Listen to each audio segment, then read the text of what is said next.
All right, that's way too much kicker talk.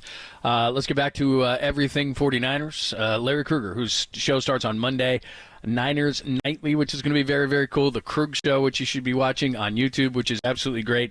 And he's going to be on all the shows, plus pre- and post-game. So it's great to have Krug back at Sports Larry K. Make sure that you're following him and watching all his great stuff. And he joins us courtesy of the UMA Guest Line. What's up, Krug? What's going on, fellas? How are you? How are you, man? Everything good? Things are good. I'm glad the Aiyuk's in the fold, and that got done. I mean, I was starting to kind of wonder if John seemed very stressed, Kyle seemed very, very stressed. I'm glad that it all worked out. Did they do the right thing? Because they came close to pivoting another direction. There was a deal there with Pittsburgh. They could have taken a second and third, taken the third, and gotten Cortland Sutton, who's a big, long X-wide receiver. He can throw fade routes too, and they ultimately didn't want to do that, or Denver didn't want to do it for Sutton, and Aiyuk is the guy. It's a big number, 4 years and 120, 76 reported. We'll see about the full guarantees, Krug. But ultimately, did they do the right thing? Well, I mean, I spent a half hour going down the Cortland Sutton, YouTube highlight road about 3 weeks ago. And, guys, what I saw was just a big physical receiver that doesn't get anywhere close to the level of separation that Aiyuk does.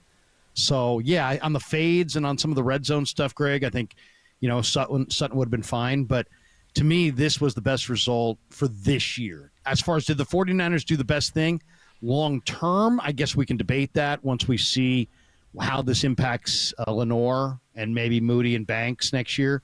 But for this year, I don't think there's any doubt they did the exact right thing, because this is the best team that they can put on the field this year. This is a much better team than it would be if you had Cortland Sutton and no Aiyuk, in my opinion. Well, and here's the thing, Krug, and I think the teams have to start thinking this way if they're in a Super Bowl window, and that's what complicated things. And obviously Brock Purdy complicates things because you got to save that money aside for him and all those kind of things. But you got to sign your best players, and then you worry about it, because the number is going to go up. Pop and I were talking a little bit earlier. The Raiders didn't want Khalil Mack, and they traded him because you can't have two $20 million. Only the quarterback makes $20 million. Well, that seems like ages ago, but it wasn't really that long ago. And, I don't know if I agree with paying receivers the way that guys are paying them, because they're not like quarterbacks. Wide receivers come into the league all the time. So, I don't know the leverage deal, but for a team in a Super Bowl window, I don't know what other kind of choice they had, because they weren't going to be better with Amari Cooper. They weren't going to be better with Cortland Sutton. They weren't going to be better with Kendrick Bourne and picks. They weren't. It just that wasn't going to work. So to have Brennan Aiyuk, he's still on the PUP list. He's not healthy, Kendrick Bourne. Exactly. So look, they did the best thing, and then I think you have to worry about other things come down the road when they come down the road, because what if the cap just keeps going up and up and up like it looks it's going to? Then you know what? $30 million for a wide receiver, that's just going to be the norm. And you got to face the Trent Williamses of the world in your room. Trent doesn't have 3-4 years left. He has 1-2 years left. And I think it would have been grossly unpopular if Lynch had traded him Aiyuk for 2025 draft capital solely, and they weren't. And then the other thing that I'd heard was that maybe the 49ers would have made the trade for the draft pick compensation, and then kind of without having a deal in place for Denver and with Denver for Sutton, and would just kind of see who shook free between now and November. But they don't have 2 months to wait. It's go time. The back end of this schedule is daunting. They have to bank wins in the first 2 months of the year. So I don't think that was a viable option either, really. All right, so they got him signed, and hopefully we'll see a picture today of him actually signing his name, Brandon Aiyuk on the X. He will be the X wide receiver a week from Monday. We know that. The Z will be Deebo Samuel. And you're in every single training camp practice. You're rolling video. You're watching closely. Jawan Jennings missed a lot of days. Ricky Pearsall did as well. Jawan with a hip and an ankle, what else? Abdomen, whatever he's got going. And I didn't see him last week, and I saw Ricky Pearsall. When they go three wide, and they don't go three wide a lot, but when they go three wide, and maybe Aiyuk needs a blow here and there, but when it's Aiyuk and it's Deebo, how do you see? Because Ricky Pearsall's got the harness on the left shoulder. It was partially dislocated. It's not going to fully come out anymore. It may pop out, but it's not the kind that you have to pop back in. Then the Jets know that. But assuming he's in good health and JJ is as well, what do you think they do with that F slot wide receiver spot? Do you think 14 gets more snaps, possibly over 15? Pearsall over Jennings opening night even, Larry? Well, they love Pearsall, but I mean, I think they love him more long term, and I think they're going to be very kid gloves with him early on. At least that's what they've demonstrated this summer. They don't want to extend him too much. They don't want to push him too far. He's got the shoulder. Is it sublation or sublation? It's almost like a dislocation. Partially dislocated. There you Partially, not fully like Jung-Hoo Lee. Yeah, yeah, which was a brutal injury this summer for the Giants. I would say that Jennings is going to get the first run as the third guy, but there will be certain situations that Pearsall will get some run, and I'm anticipating Jacob Cowing to have a role as well, because I think Cowing is maybe the essential piece, because he's the space creator. He's the guy that runs off the coverage. So I think you're going to see when they want to run off coverage and go underneath, they might spot Cowing on the field. When it obviously depends on Pearsall's shoulder health, but Jennings gets the first run. I mean, he would have been the MVP of the Super Bowl if they had won the game. So I think he'll get the clear first run, but they'll work Pearsall in, and I think you're going to see a lot more Cowing than people think, just to create room. Larry Krueger is joining us. Make sure that you check him out. Again, Niners Nightly is going to start on Monday, and of course the Krug Show on YouTube and wherever you get all those things. Does a tremendous job and has a great following on that. And he's going to join all the shows plus pre and post game. So it's great to have Krug back and talking 49ers with us. Trent Williams is the next hurdle to jump. What's your confidence level that he's back for the Jets? I think he's going to sign in time, but I think it's going to be a judgment call. I really think, we're talking about a 36-year-old player who has not played. He owns a gym, keeps in shape, but everybody knows, football shape and training in a gym in Houston are not the same thing. So I think he signs between now and then, but I think unless it's done in the next 24 hours, and even if it is done in the next 24 hours, I don't know. I like what I've seen out of Jalen Moore, and I think the best that you're going to get out of Jalen Moore is in this first week when he's had on the tail end of a full preseason and all the practice reps. So I wouldn't be hesitant to go with Jalen Moore. It's not ideal, but I think you could get away with it for a week. All right, jumping over to the defensive side, they've made a lot of changes, certainly in the D line, but the most profound change is the coordinator, going from Steve Wilks to Nick Sorensen. And you're there every single press conference when they bring Nick in.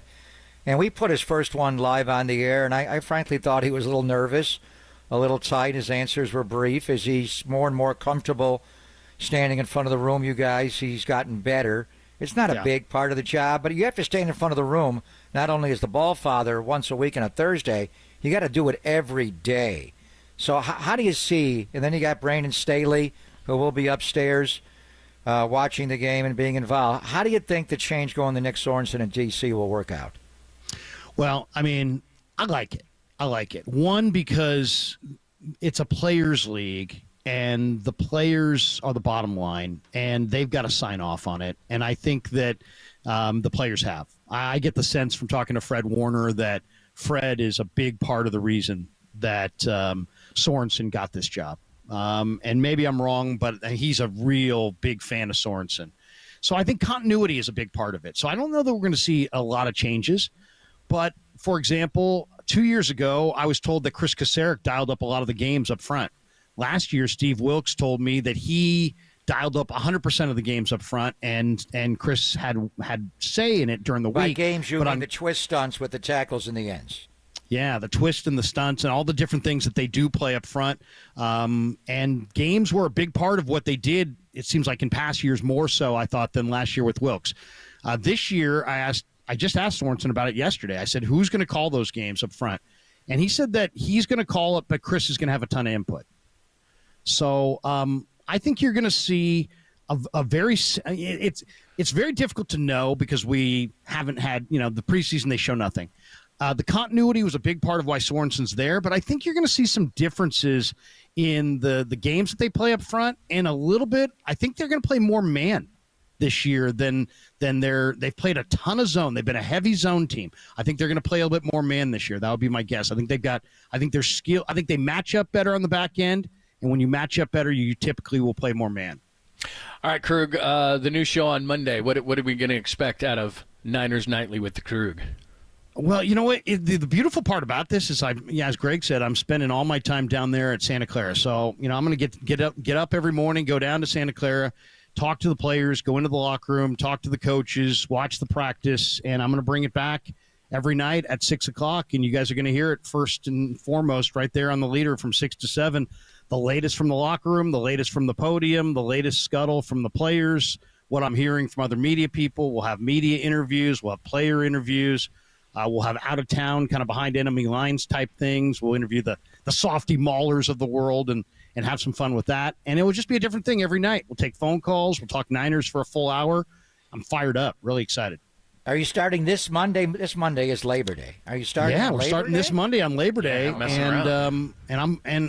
yesterday I had 3 really great conversations with Malik Mustapha, who's just Greg. I mean, this guy is such a great interview. You guys got to get him on.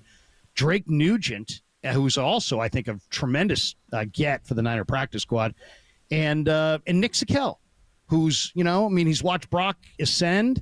Now he's got to find a new place to live. He's going to live with his girlfriend, let Brock live with his wife.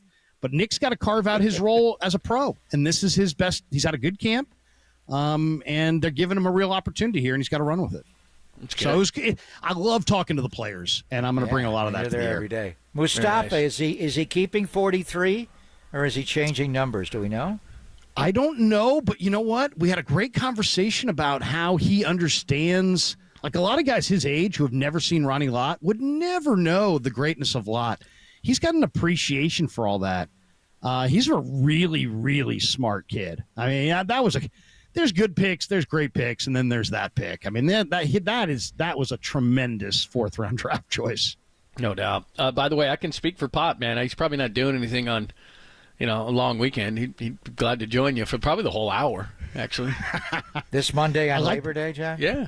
I like how Pat going today. I wore that for you because you are a coach. I love that. Of the media. I'm picking you to run my defense. I love that hat, man. Hey, Krueger, awesome stuff, man. We're looking seriously, forward to man. I'm excited to be back with you guys. Nothing like being on the leader on the pre and post with you and Johnny and Dennis and Adam and Greg, you and Tim. Awesome, man. And now when I get the bear hugs from Tim, I might have to. Tim's a big boy, man. I mean, ponytail or no ponytail, when he hits you on the shoulder, you feel it. Bro, he did that last week in Vegas, and I wasn't even expecting it. It was from behind. Like, when I can see him coming, I can brace. But, I didn't know it was behind me, and he was leaving. And, the hair's flowing and everything. All of a sudden, man, I get this, forearm shiver to, my back. It was like, oh, I knew exactly who it was. Because he was like, my bro. favorite Tim Ryan is Pop and Kim in, I think, Baltimore. And Mikey got the cut where Tim told the guy to shut up. Yeah. I thought he was talking to me. I did too. That's Lamar what it sounds scored like. A touchdown. Oh, it's so good. You got a big mouth. Would you shut up? Well, I got to call the other team's touchdowns. That was incredible. There's a guy hey, by the way, Greg, I thought of you last night. I did PA for Northgate football. No way. When they scored in Walnut Creek, when the first touchdown scored, I was tempted. Somebody sent me a text and Krug steal from Pop and go with touchdown Walnut Creek. Wow, that would have been amazing. That's a lot of syllables. What was your touchdown called? What's your touchdown called? Do you have one? I just said touchdown Northgate.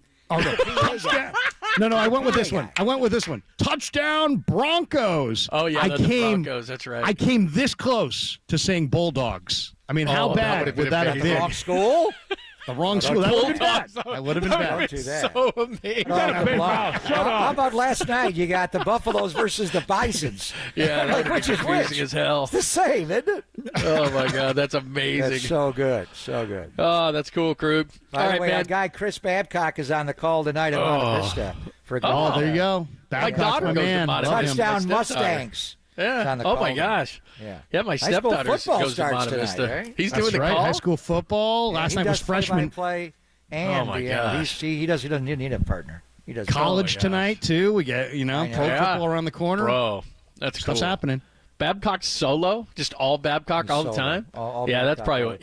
That's probably what he needs. To be honest with you. You know what, Greg? You should do stats for him. I'm going to text him during the game. You should do stats for him. That would be amazing. Yeah, that would be awesome. Babcock does stats for Greg. Greg does stats for Babcock. I'm going to the Giants tonight, Krug, to have a cheeseburger with Gabe Kapler. Oh yeah, really? Gabe will hang. You think Cap comes back with the Marlins? You think he makes this road trip? Oh God! This I'd give is that a smoky hamburger a burger. 60.